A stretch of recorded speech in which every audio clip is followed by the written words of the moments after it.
नमस्कार। उत्तर प्रदेश के बुलेटिन में आप सभी का स्वागत है। आप सभी के साथ हाजिर हूं मैं कंचन। शुरुआत करेंगे बुलेटिन की बड़ी खबरों के साथ।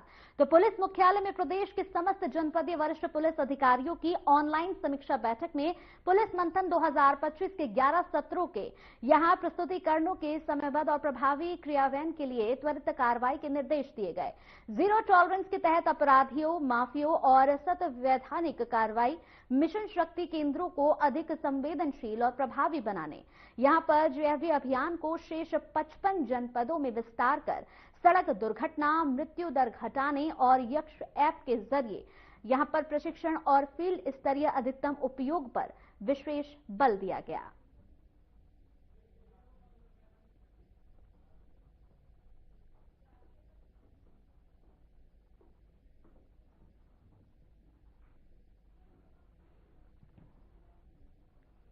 वहीं नॉलेज पार्क थाना क्षेत्र के अंसल चौकी के पास डग्गामार बस और सरकारी बस में सवारी भरने को लेकर विवाद हुआ।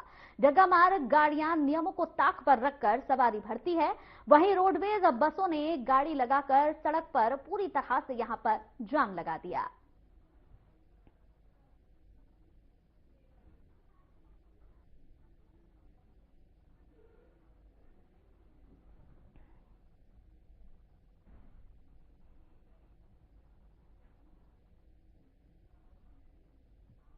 प्रधानमंत्री नरेंद्र मोदी के दूरदर्शी मार्गदर्शन और मुख्यमंत्री योगी आदित्यनाथ के सशक्त नेतृत्व में आज गोरखपुर विकास, सुरक्षा और समृद्धि की एक नई और मजबूत पहचान बन चुकी है।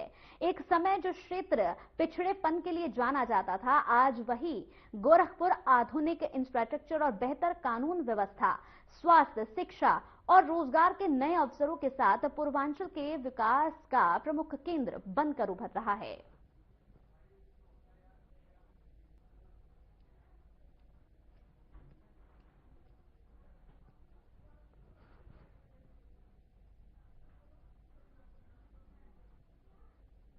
समय वो भी था जब 2000 से पहले अपराध चरम पर थे, टेंडर्स की लूट थी, बच्चे इंसेफ्लाइटिस से दम तोड़ते थे, गंदगी का अंबार था।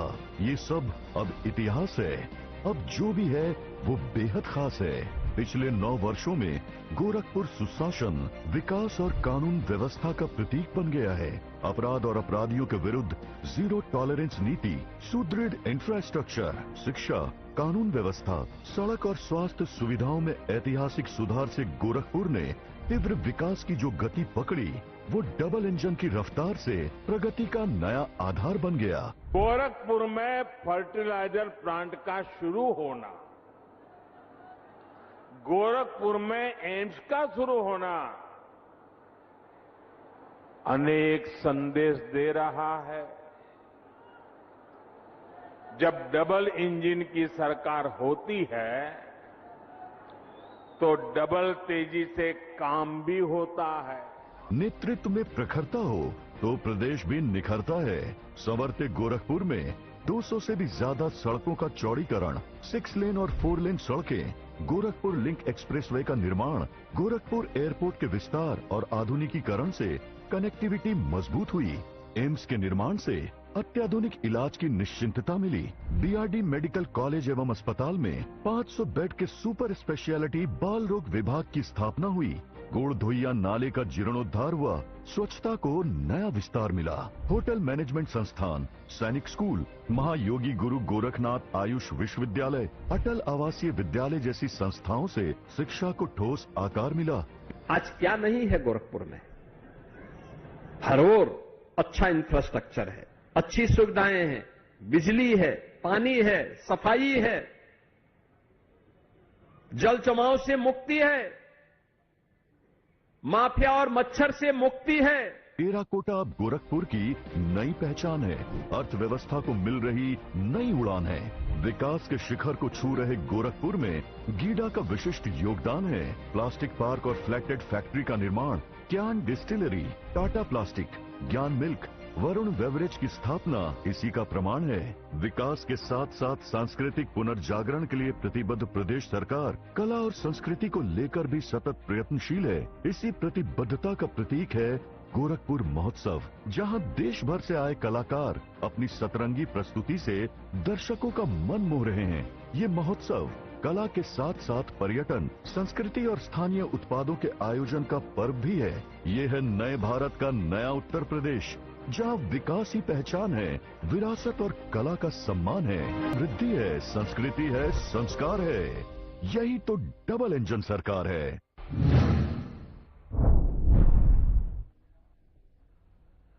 प्रधानमंत्री नरेंद्र मोदी बुधवार को केंद्रीय राज्य मंत्री एल मुरुगन के आवास पर पोंगल समारोह में शामिल हुए। उन्होंने पूजा की और गायों को भोजन भी खिलाया। पीएम ने पोंगल को यहां तमिल संस्कृति और प्रकृति के प्रति कृतज्ञता और इसका प्रतीक भी बताया।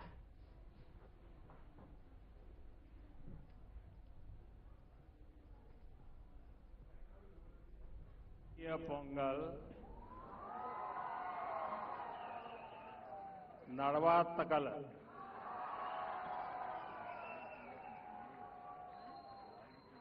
आज पोंगल एक ग्लोबल फेस्टिवल बन चुका है। दुनिया भर में तमिल समुदाय और तमिल संस्कृति से प्रेम करने वाले लोग इसे उत्साह के साथ मनाते हैं। उसमें मैं भी एक हूं।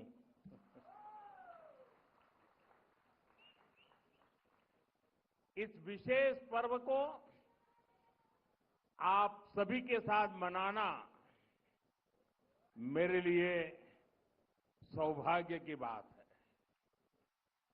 हमारे तमिल जीवन में पोंगल एक सुखद अनुभूति की तरह है। इसमें अन्नदाता की मेहनत, धरती और सूर्य के प्रति आभार का भाव है। साथ ही ये पर्व हमें प्रकृति, परिवार और समाज में संतुलन बनाने का रास्ता दिखाता है। इस समय देश के अलग अलग हिस्सों में लोहड़ी, मकर संक्रांति, माघ बिहू और अन्य त्योहारों की भी उमंग है। मैं भारत और दुनिया भर में रहने वाले सभी तमिल भाई बहनों को पोंगल की और सभी पर्वों की बहुत बहुत शुभकामनाएं देता हूं। साथियों, वैसे मेरे लिए ये भी बहुत सुखद रहा है कि पिछले वर्ष मुझे तमिल संस्कृति से जुड़े कई कार्यक्रमों में शामिल होने का अवसर मिला। मैंने तमिलनाडु में 1000 साल पुराने गंगईकोंडा चोलापुरम मंदिर में पूजा की।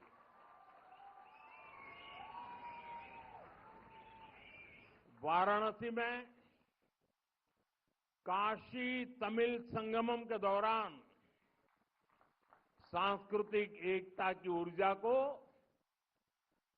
पल पल उसके साथ जहां भी रहा मैं जुड़ा रहा, मैंने उसे महसूस किया। जब मैं पंबन ब्रिज के लोकार्पण के लिए रामेश्वरम गया था तो तमिल इतिहास की महानता का फिर एक बार साक्षी बना था। हमारी तमिल संस्कृति पूरे भारत की साझी विरासत है। इतना ही नहीं, पूरी मानवता की ये साझी विरासत है। मैं एक भारत श्रेष्ठ भारत की जिस भावना की बात करता हूं, उसे पोंगल जैसे पर्व और सशक्त बनाते हैं। साथियों, दुनिया की लगभग सभी सभ्यताओं में फसलों से जुड़ा कोई न कोई उत्सव मनाया जाता है। तमिल संस्कृति में किसान को जीवन का आधार माना गया है। तिरुकुरल में कृषि और किसानों पर विस्तार से लिखा गया है। हमारे किसान राष्ट्र निर्माण के मजबूत साथी है। उनके प्रयासों से आत्मनिर्भर भारत अभियान को बहुत मजबूती मिल रही है। केंद्र सरकार भी किसानों को सशक्त बनाने के लिए प्रतिबद्ध होकर लगातार काम कर रही है। साथियों, पोंगल का त्योहार हमें प्रेरित करता है कि प्रकृति के प्रति आभार केवल शब्दों तक सीमित न रहे, उसे हम जीवन शैली का हिस्सा बनाएं। जब ये धरती हमें इतना कुछ देती है, उसे संजोने का दायित्व भी हमारा है। अगली पीढ़ी के लिए मिट्टी को स्वस्थ रखना, पानी को बचाना और संसाधनों का संतुलित उपयोग करना सबसे जरूरी है। मिशन लाइफ, एक पेड़ मां के नाम, अमृत सरोवर जैसे हमारा अभियान इसी भावना को आगे बढ़ाते हैं। हम खेती को अधिक सस्टेनेबल और पर्यावरण के अनुकूल बनाने के लिए निरंतर काम कर रहे हैं। आने वाले समय में सस्टेनेबल खेती के तरीके, वाटर मैनेजमेंट, मैं तो लगातार कहता रहा हूं, पर drop more crop, natural farming, agritech और वैल्यू एडिशन की भूमिका बेहद महत्वपूर्ण है। इन सभी क्षेत्रों में हमारे युवा नई सोच के साथ आगे बढ़ रहे हैं। कुछ ही महीने पहले मैं तमिलनाडु में नेचुरल फार्मिंग से जुड़े एक सम्मेलन में शामिल हुआ था, जहां मैंने देखा कि हमारे तमिल युवा कितना बेहतरीन काम कर रहे हैं। यानी प्रोफेशनल लाइफ की बड़ी बड़ी चीजें छोड़ करके वो खेत में काम कर रहे हुए मुझे मिले। मैं खेती से जुड़े अपने युवा तमिल मित्रों से आग्रह करता हूं कि वे सस्टेनेबल खेती में क्रांति लाने के इस अभियान का और विस्तार करें। हमारा लक्ष्य ये होना चाहिए कि हमारी थाली भी भरी रहे, हमारी जेब भी भरी रहे और हमारी धरती भी सुरक्षित रहे। साथियों, तमिल संस्कृति दुनिया की सबसे प्राचीन जीवित सभ्यताओं में से एक है। तमिल संस्कृति सदियों को जोड़ती है। वो इतिहास से सीखकर वर्तमान को आगे का रास्ता दिखाती है। इसी प्रेरणा से आज का भारत अपनी जड़ों से शक्ति लेकर नई संभावनाओं की ओर आगे बढ़ रहा है। आज पोंगल के इस पावन अवसर पर हम उस विश्वास को महसूस कर रहे हैं जो भारत को आगे बढ़ा रहा है। एक ऐसा भारत जो अपनी संस्कृति से जुड़ा है, अपनी धरती का सम्मान करता है और भविष्य को लेकर भरोसे में भरा हुआ है। इनिय पोंगल नलवा कड़कतुक्कल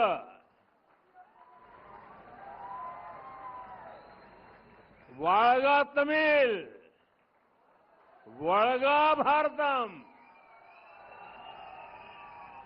एक बार फिर आप सभी को पोंगल की बहुत बहुत बधाई, बहुत बहुत धन्यवाद। वणक्कम। चलिए यहाँ रुकते एक छोटे से ब्रेक के लिए, जल्द हाजिर होंगे कुछ और खबरों के साथ।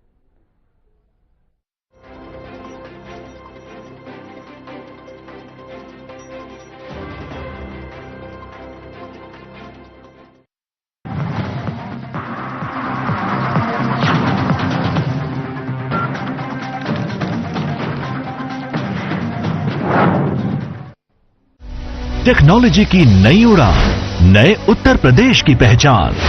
यशस्वी प्रधानमंत्री श्री नरेंद्र मोदी जी के मार्गदर्शन एवं माननीय मुख्यमंत्री योगी आदित्यनाथ जी के दृढ़ संकल्प से विकास का स्वर्णिम अध्याय लिख रहा है उत्तर प्रदेश। आज प्रदेश टेक्नोलॉजी, एआई एवं डेटा में अपनी निर्णायक उपस्थिति दर्ज कर रहा है। लखनऊ और नोएडा में एआई सिटी की स्थापना सुनिश्चित हो रही है।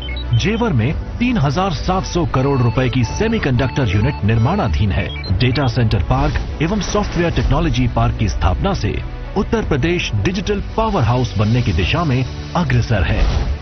एआई प्रज्ञा के माध्यम से युवाओं को एआई प्रशिक्षण मिल रहा है। रोबोट उत्पादन में भी अग्रणी भूमिका निभा रहा है उत्तर प्रदेश। तकनीक है, समृद्धि है, संस्कार है, ये डबल इंजन सरकार है। नमस्कार, आइए बात करते हैं देश की राजधानी दिल्ली की, जहां से पूरे भारत को दिशा मिलती है। लेकिन आज वही दिल्ली अपनी हवा के लिए दुनिया में बदनाम होती जा रही है।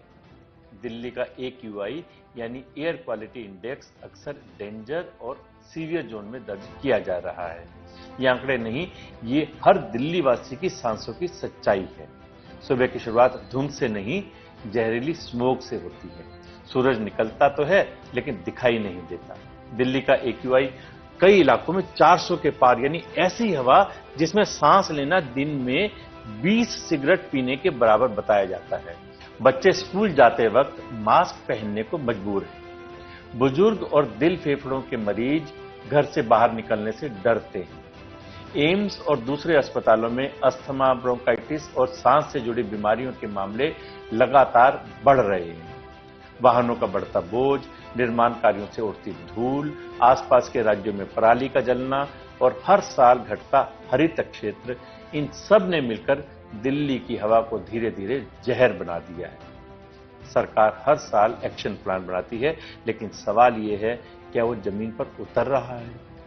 पब्लिक ट्रांसपोर्ट को बढ़ावा, इलेक्ट्रिक वाहनों का इस्तेमाल, निर्माण स्थलों पर सख्त नियम और पेड़ों की कटाई पर रोक अब ये विकल्प नहीं, मजबूरी बन चुके हैं। दिल्ली की हवा अगर आज नहीं सुधरी तो कल दिल्ली का भविष्य धुंध में खो जाएगा। ये सिर्फ प्रदूषण की खबर नहीं, ये एक इमरजेंसी है। आज दिल्ली में लोग सांस नहीं ले पा रहे हैं। हर तरफ एक पोल्यूशन की चादर है जो लोगों के लिए मुसीबत है। चाहे बच्चा हो या बुजुर्ग, सब आज की डेट में दिल्ली में परेशान हैं, पलायन कर रहे हैं कि दिल्ली तब आएंगे जब दिल्ली रहने लायक हो।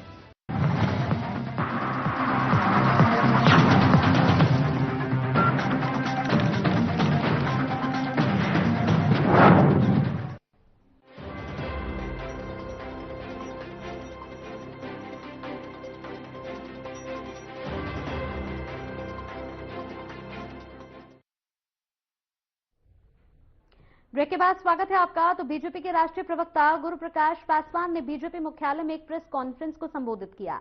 इस दौरान उन्होंने कई मुद्दों को लेकर चर्चा भी की। तर्कों से, तथ्यों से कोई संबंध नहीं है। राहुल गांधी जी अपने राजनीतिक पर्यटन पे तमिलनाडु गए थे और वहां उन्होंने कहा है कि प्रधानमंत्री श्री नरेंद्र मोदी जी तमिल आवाज को दबाने का काम करते हैं। आप राजनीति से इस हद तक प्रेरित होकर के ऐसी तर्कहीन और बेबुनियाद बयानबाजी करेंगे, इसका जवाब देना अत्यंत ही आवश्यक है। पिछले 11 वर्षों में इतिहास गवाह है कि जैसी संवेदनशीलता तमिल भाषा के प्रति, तमिल संस्कृति के प्रति, तमिल सिविलाइजेशनल हेरिटेज के प्रति प्रधानमंत्री श्री नरेंद्र मोदी जी ने दिखाई है, ऐसा आज से पहले कभी नहीं हुआ। मैं आपके समक्ष कुछ ऐसे उदाहरण प्रस्तुत करना चाहता हूं जो राहुल गांधी जी और विपक्ष के तमाम ऐसे नेताओं के स्मरण में रहें जो समय समय पे ऐसे क्षेत्रवाद, भाषावाद, जातिवाद, तमाम ऐसे टेंडेंसीज को इन्फ्लेट करने का प्रयास करते हैं और हमारी शांति और स्थिरता में बाधा उत्पन्न करने का प्रयास लगातार करते रहते हैं। हमारे इतिहास में पहली बार ऐसा हुआ है जब तमिल भाषा और तमिल सम्मान और तमिल अस्मिता की संवेदनशीलता भारत के सीमाओं के अंदर ही नहीं, वैश्विक मंचों पे, इवन एट वर्ल्ड प्लेटफॉर्म्स, वो चाहे संयुक्त राष्ट्र का मंच हो, यूनाइटेड नेशंस हो, G20 का मंच हो, हर वैश्विक मंचों पे सम्मान संवेदनशीलता के साथ प्रधानमंत्री श्री नरेंद्र मोदी जी ने तमिल अस्मिता का प्रतिनिधित्व मजबूती से करने का काम किया है। मुझे स्मरण आता है जब यूनाइटेड नेशंस में प्रधानमंत्री जी ने अपने स्मरण में यह बताया और ये कोट किया, he quoted a line from ancient Tamil text Purananuru, जहां पे वो कहते हैं, यादम उरे यावरम केलिर, that projects the universal and inclusive philosophy of Tamil thought globally. इसके अतिरिक्त प्रधानमंत्री जी ने समय समय पे है और वहां पे अपने मन की बात में जो उनका मासिक कार्यक्रम होता है, जो पूरे देश में करोड़ों की संख्या में लोग उसको सुनते हैं, वो इस बात पे जोर देते हैं, वो इस बात पे हमेशा एक्स्ट्रा एम्फेसिस के साथ कहते हैं कि हमें भी तमिल भाषा को सीखने की आवश्यकता है। एक भारत श्रेष्ठ भारत ये मात्र नारा नहीं है, इट्स अ कमिटमेंट। तो वहीं गोरक्षा पीठाधीश्वर महंत मुख्यमंत्री आदित्य योगी ने आज श्री गोरखनाथ मंदिर में यहां शिवावतारी महायोगी गुरु श्री गोरखनाथ जी के दर्शन पूजन कर कल्याण हेतु प्रार्थना की। उन्होंने यहां पर अपने पूज्य गुरुदेव महंत अवधनाथ जी की समाधि स्थल पर पुष्पांजलि भी अर्पित की।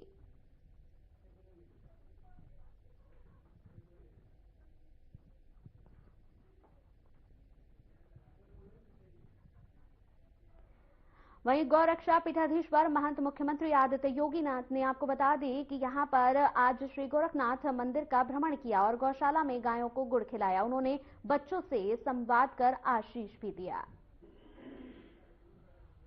तो आपको बता दें कि मुख्यमंत्री योगी आदित्यनाथ ने यहां पर भ्रमण किया, साथ ही तस्वीरों में भी आप देख सकते हैं यहां पर वो बच्चों से भी मुलाकात करते हुए नजर आए। गौशाला में जाकर यहां पर गायों को गुड़ भी खिलाया। तो मुख्यमंत्री योगी आदित्यनाथ ने बच्चों से संवाद किया, उनको आशीष भी दिया और गौशाला पहुंचकर यहां गायों को वो गुड़ खिलाते हुए भी नजर आए। इन तस्वीरों में देखा जा सकता है बेहद खूबसूरत तस्वीरें, जिसमें उत्तर प्रदेश के मुख्यमंत्री योगी आदित्यनाथ ने बच्चों से भी बातचीत की, बच्चों से हंसी मजाक भी किया और इसके साथ ही मंदिर में भ्रमण करने के दौरान गौशाला भी पहुंचे और यहां पर गायों को गुड़ खिलाते हुए नजर आए। चलिए इसी के साथ उत्तर प्रदेश की बुलेटिन में मेरे साथ इतना ही। नमस्कार।